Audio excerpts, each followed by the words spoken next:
Hello everybody, welcome to another It's Tea Time with Tony. I don't know what the weather's been like where you are in the world, but here in the UK the weather has been dreadful now for weeks. We've had more and more rain, it's closing golf courses, driving ranges are busy because that's the only place people can go out and play, but you have got more time to practice other than just going to the driving range.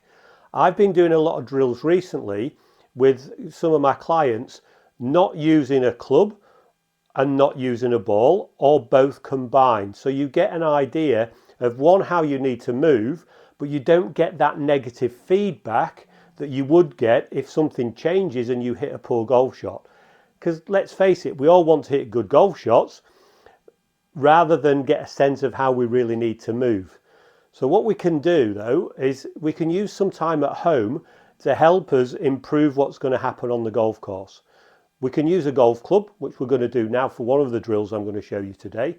And then they're going to use the variation of another drill I've been using with my yoga, but I'm going to do two versions of it just to help you improve maybe a little bit of upper body rotation as well.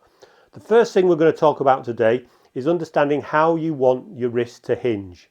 So if I was going to swing a hammer, just happen to have a hammer here with me, I want to let my wrist hinge so it goes up and down, like so. If I want to add more power, my wrist hinges and my elbow hinges as well. So now I get more energy moving through the mass of the hammer and the action I'm making into whatever I'm going to hit. We need to do the same thing when we're swinging a golf club. We need to allow the wrist to hinge, but we need to make sure the club head stays on the right plane so as it moves through the ball.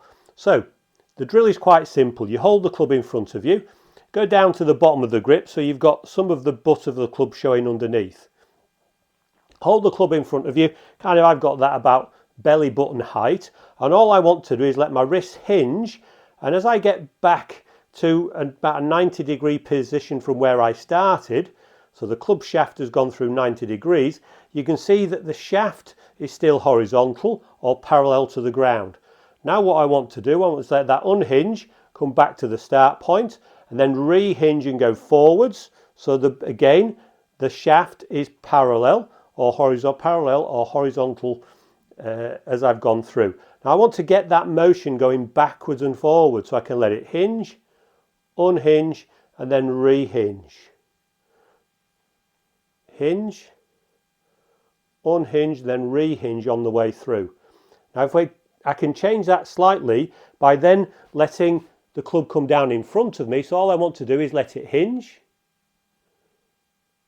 unhinge, and rehinge. So I get that range of movement going backwards, down to where the ball would be, and through. Now you can see there my hands aren't travelling at all really backwards and forwards, but the club head is going quite a long way back down to the ball and through. Now if we can work on that exercise, it's going to help you understand that by the time you then begin to move the club and turn your body, you'll get a sense that you can begin to let the club unhinge and rehinge as you go forwards. So we get that feeling of that club working back and trusting that we can let that club go as that club's hitting the ball. That's how we're going to get speed in the club head, which ultimately will give us more distance, more power, but with less effort. That's exactly what we're looking for. Now, the second couple of exercises is all to do with upper body movement. As I said in earlier videos, I'm 58 now, and I've been working on improving my flexibility. But one place my chiropractor tells me I struggle with flexibility is in the thoracic spine, so in that top area of my spine. So I've been doing a lot of work on that. So the first exercise I want you to do is you stand in front of a mirror, one arm on top of the other, arms around about chest high. They don't want to go any higher because otherwise your shoulders go up. And then all you do, you're trying to keep your hips facing forwards, and you just allow yourself to turn through the upper part of your body. You can allow your head to move as you're moving from and rotating around your spine, but we want to increase that rotation slowly as we go backwards and forwards as we move through that upper spine area just to increase that range of motion, or retain and maintain that range of motion as we're then swinging a golf club. Now, as we said before, you only need to do that for about a minute a day, maybe a couple of minutes a day, morning, afternoon, evening, whatever you want to do, but fit it into your routine. Maybe start with that when you get to the golf range, just to loosen up and get that feel.